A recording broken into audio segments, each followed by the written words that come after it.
Ignition. Liftoff. Welcome to the GHT Overland podcast, where we visit with overland travelers and explorers around the globe, learning from their experiences and enjoying their stories. We are Chris and Lisa. However, today it's just me. We are from a little city called Washougal in Washington State, known as the entrance to the Columbia River Gorge. Today's featured guests are Jack and Christina from JK Overland. Jack and Christina are fairly new to overlanding, so we are very excited to hear about their early adventures and what they have learned in preparing for their trips. So, without further ado, welcome, guys. Hello. Hey, hello. Good to be on. Yeah, thank you for having us. Yeah, absolutely. It's our pleasure. Thanks for joining us today. So fill us in on any blanks on that intro and give us a little glimpse into your backgrounds. Right. So, well, we both live in England. I'm originally from Latvia. Moved to England in 2009. And I suppose I fall in love with Jack. And that completely swung me on a completely different path. And we start our trips overlanding. I'm born and bred in the UK. Live in a little town called Brighton. Well, it's a city now. It used to be a town. It's now a city on the south coast, southeast, just below London. And we've sort of fallen into this overlanding thing in the last 2 or 3 years, and it's so far it's been a really exciting journey. Yeah, I suppose we all started with little camping trips, and then we kind of started taking a bit further and further by getting our first 4x4 vehicle, and we started doing a bit of off-roading and then overlanding, and then thinking, oh, okay, let's just try to explore bit more world and see where it takes us.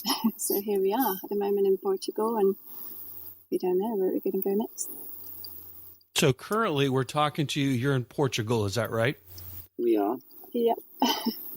Very good. And you're kind of in a nice. You're kind of in the middle of a trip, as I understand. So, give us an idea. What time is it there? It is 4 p.m. at the moment. So what time is it over there where you are? Yeah, so it's just after 8 o'clock in the morning. Oh, gosh.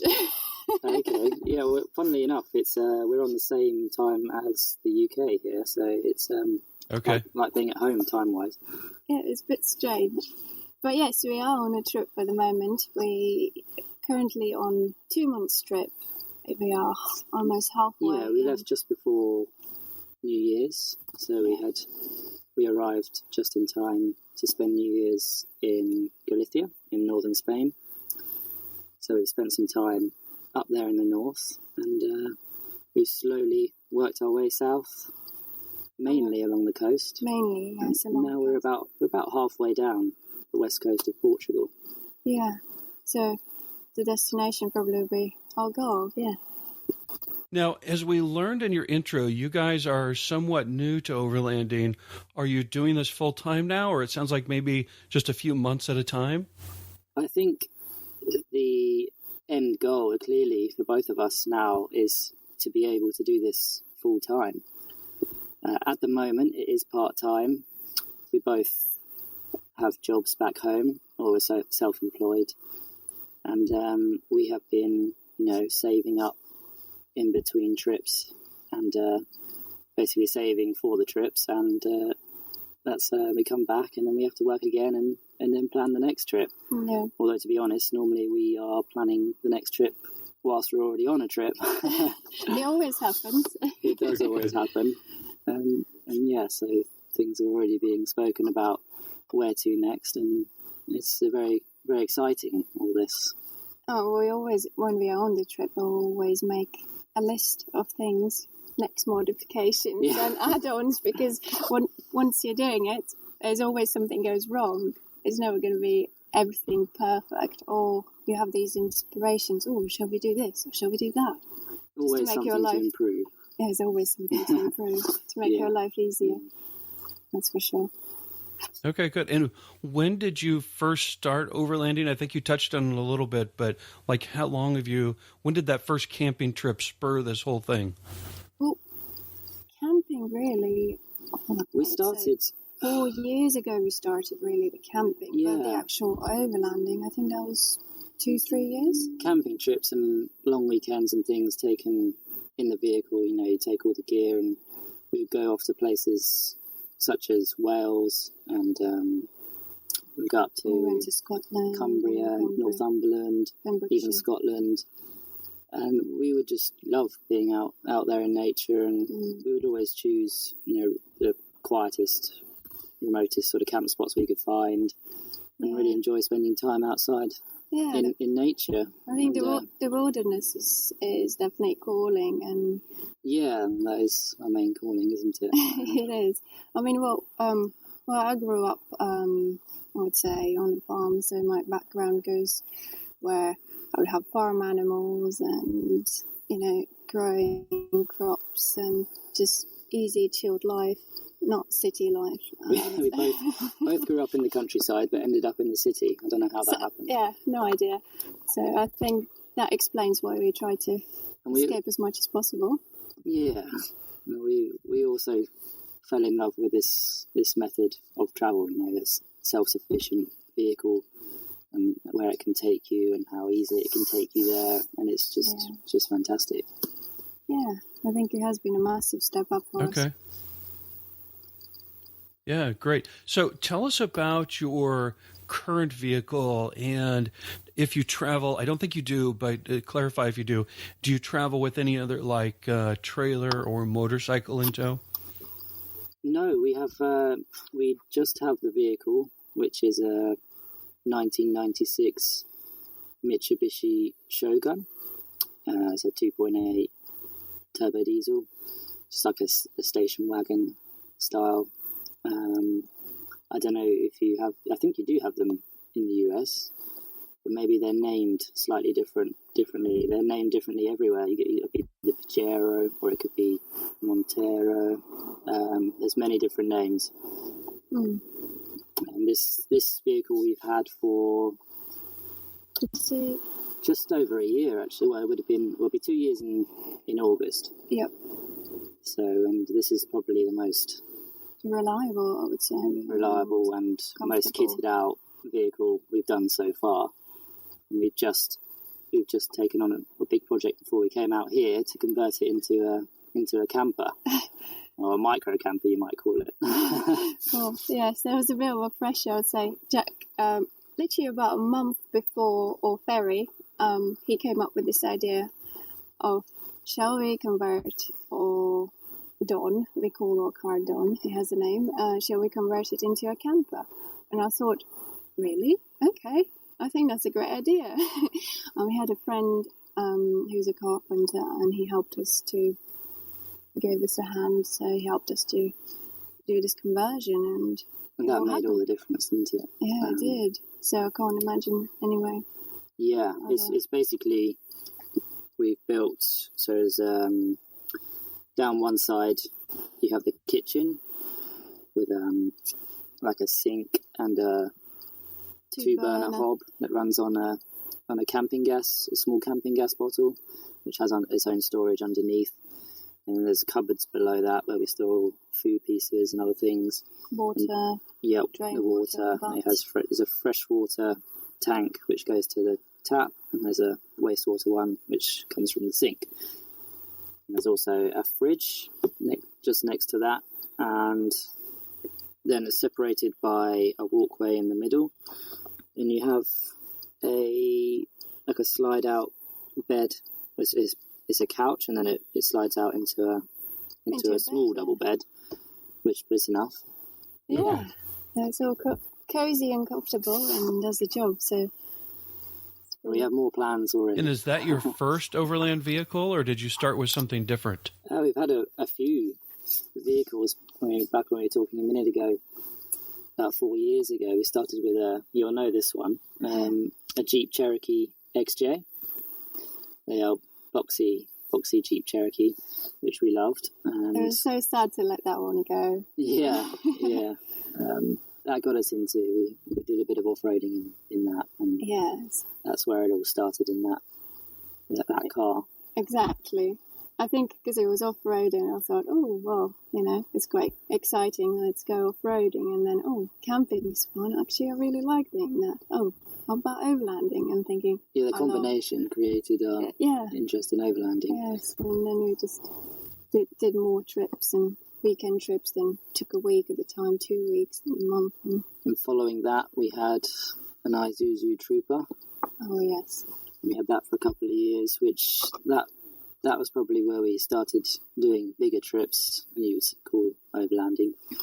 We went down to the Pyrenees. Yep. So it was the mountain range between Andorra, France, Andorra, and Spain. And Spain, correct, yeah.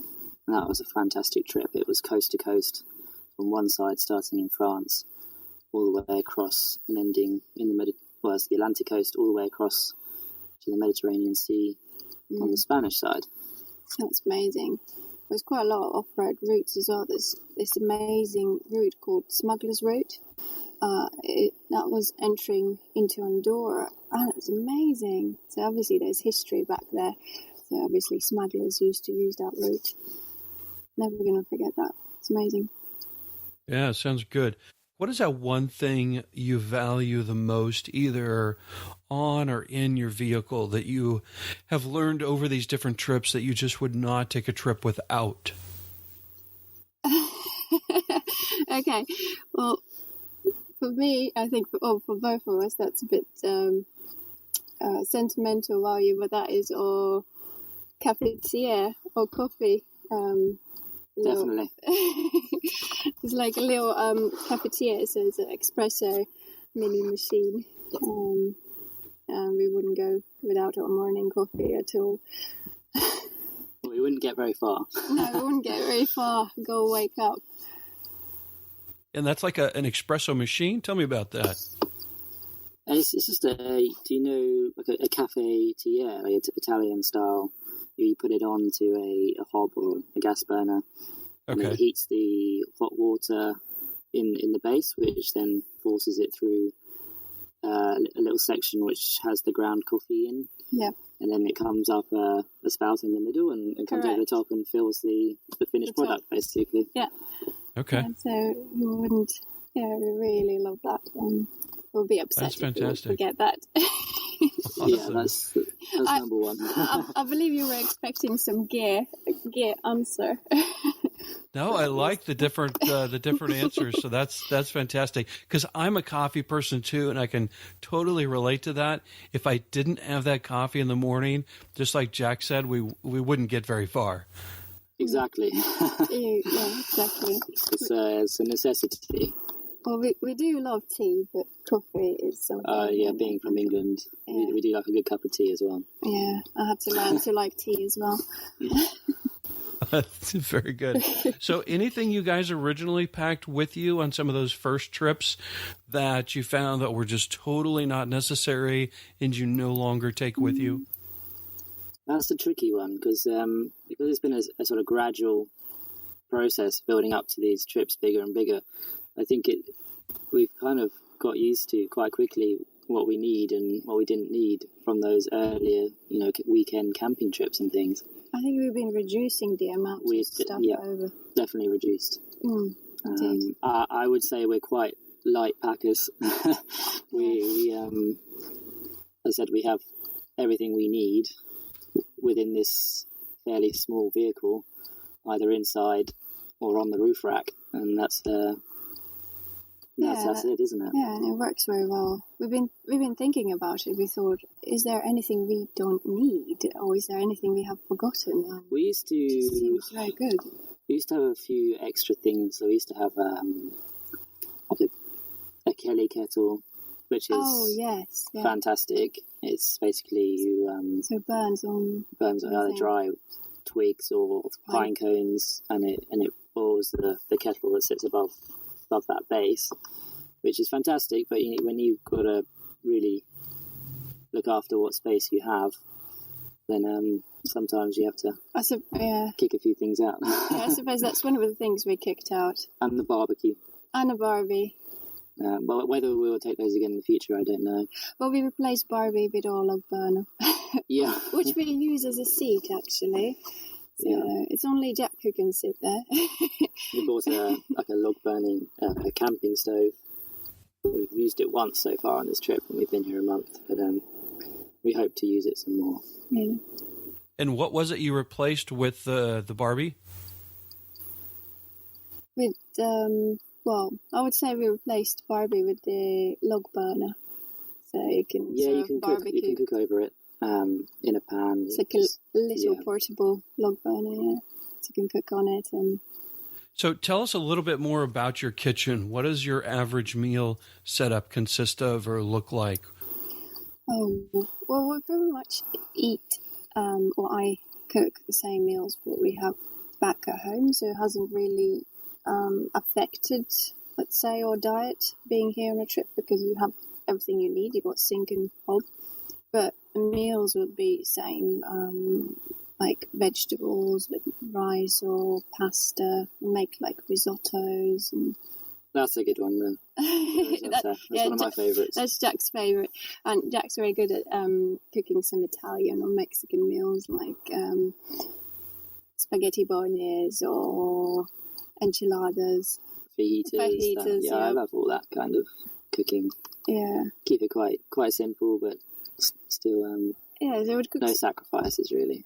Yeah, so cook up some veg and some grains on the side, and we also have a 40-litre Waco freezer, so that keeps everything nice and fresh and cool. So we shop every 3-4 days, I would say, for fresh food, vegetables. Obviously, we could do it once a week, but we do like all food. We like to have fresh food, fresh bread, exactly, fresh fruit. Okay, so like you stop at like a local shopping mart or something when you're close by and kind of stock up on some of those necessities? Yeah, so they're like local bakeries or markets if we can find some. Quite often it's a big supermarket because they're everywhere in Europe and I'm sure everywhere else.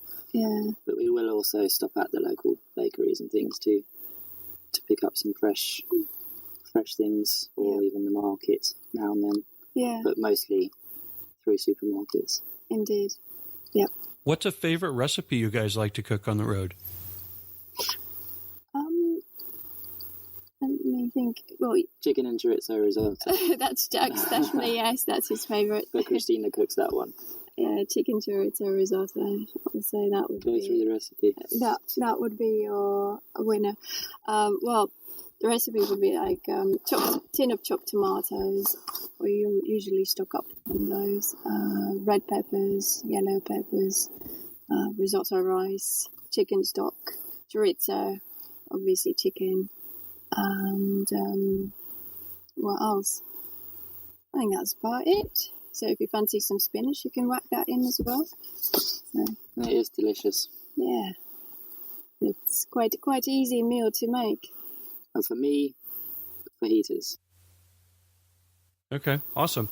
Well, I've been sort of trying to stick to one pot, not too overcomplicated, because obviously it's a small space as well, and you don't want loads of washing up at the end, or steam up the whole room. Like the other day, I cooked onions, and Jack was crying. Yep, it was screaming. We were screaming indeed. So I ended up with all the windows open, and so you have to be sort of mindful of what you're cooking. Well, that's kind of important, right? You don't want something too complicated. You want something delicious, but quick and easy to do. Yeah. So how are you managing laundry on the road? Do you have something set up, or do you stop at laundromats? What's your preferred method? I would like it to be set up. We're thinking about it, but so far we've been stopping at a laundromat. Yeah, I mean, definitely in Spain and Portugal, we found that they have these, I don't know what you call them, but it's like a laundromat, but it's outside and it's in a supermarket car park, where they have, it's all done by machine, and you just insert the coins and select your function. There's a washer, dryer, and it's really easy and fairly cheap, and that's worked really well for us. Okay. Great. And hygiene, how are you? I can go maybe a few days without taking a shower. How are you guys managing that on the road? Yeah, that is something that we have to think about. Well, we're the same, it can go a few days without a shower. We don't need to shower every day.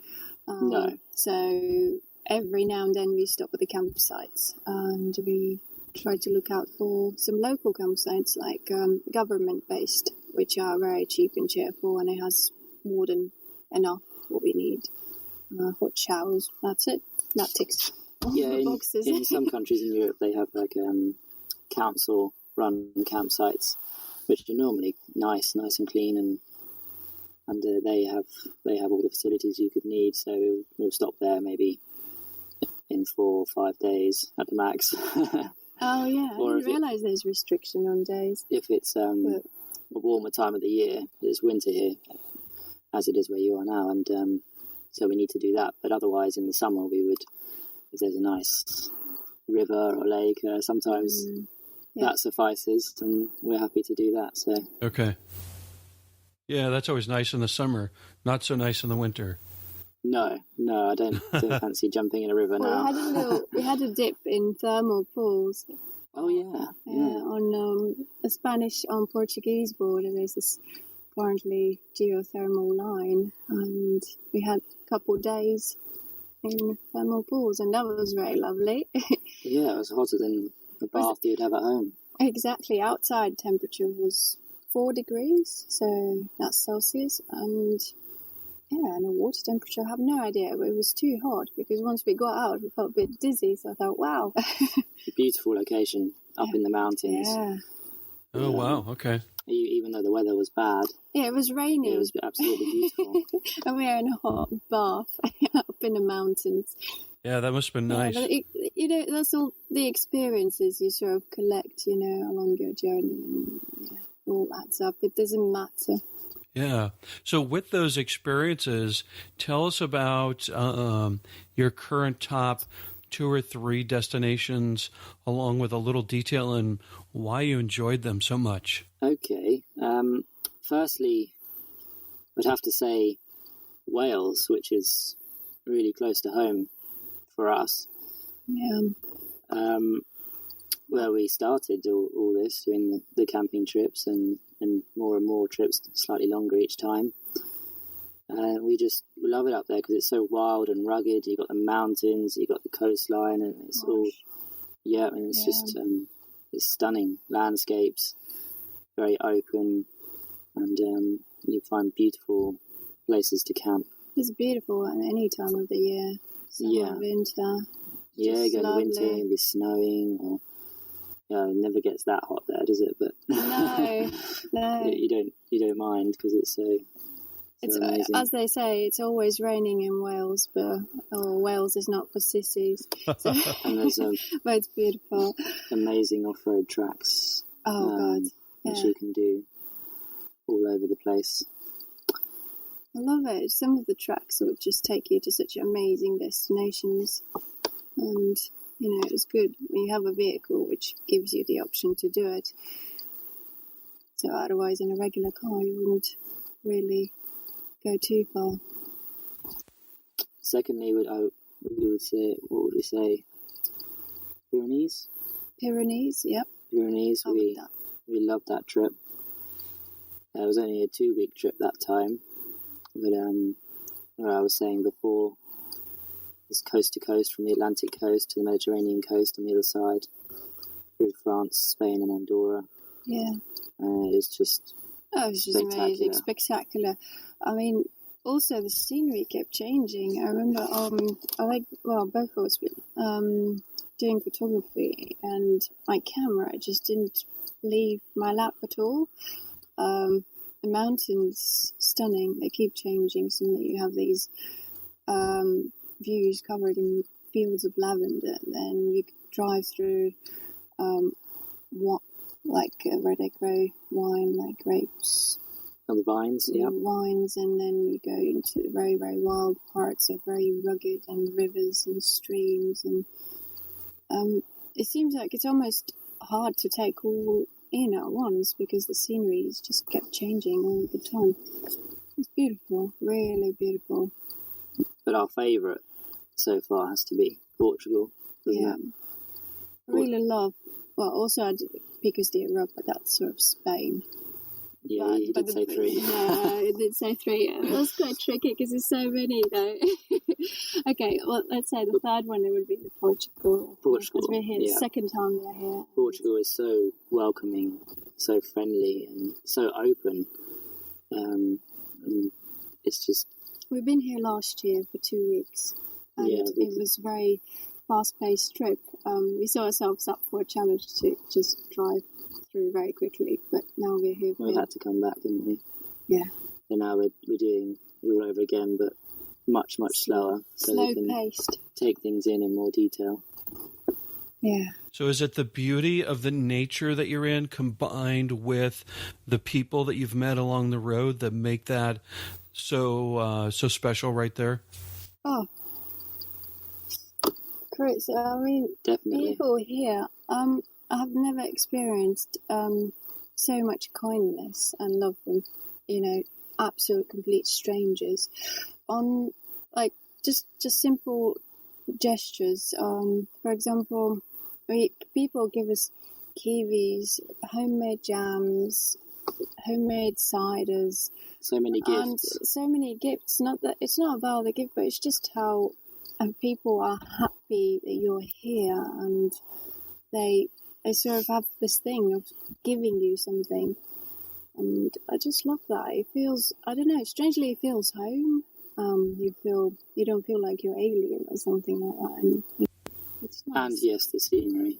And the scenery, of course. Coming from the north, where it's all rugged mountains and forests, and we're coming down to the coastline, and it becomes, like arid, deserty, and you've got sand dunes and... Oh, sand dunes, they're fantastic. Yeah, and then there's amazing cliff formations on the coast. And there's a place called Cathedral Cove. Beach. Or Cathedral Beach, isn't it? Oh. Yeah, Cathedral Beach or Cove.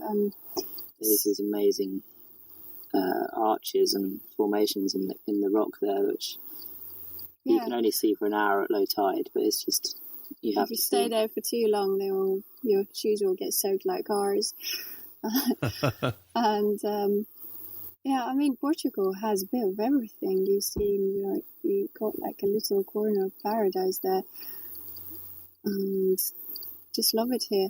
Although it is very sad for us to see that they had massive fires last year, and some of the places we've been visiting, even the place where we're staying now, we've been here last year, and the trees, they're all burned, and some of them seem to me they'll be cut down, and they haven't survived. It's very, very badly burned. Very sad to see that.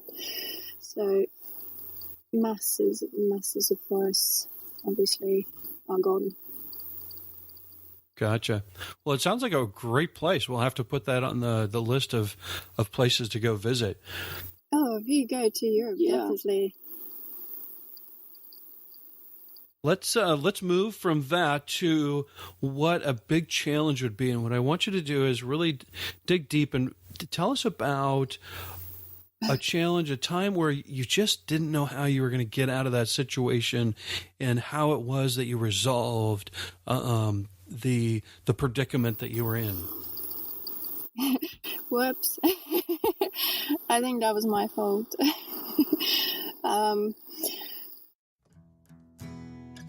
What a fun couple, full of information and experience, proving you don't need to be retired or have a lifetime of savings to take overland trips.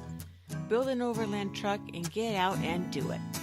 Now, this episode of the GHT Overland podcast with Jack and Christina is our longer format interview, so we split these into 2 episodes for your downloading pleasure.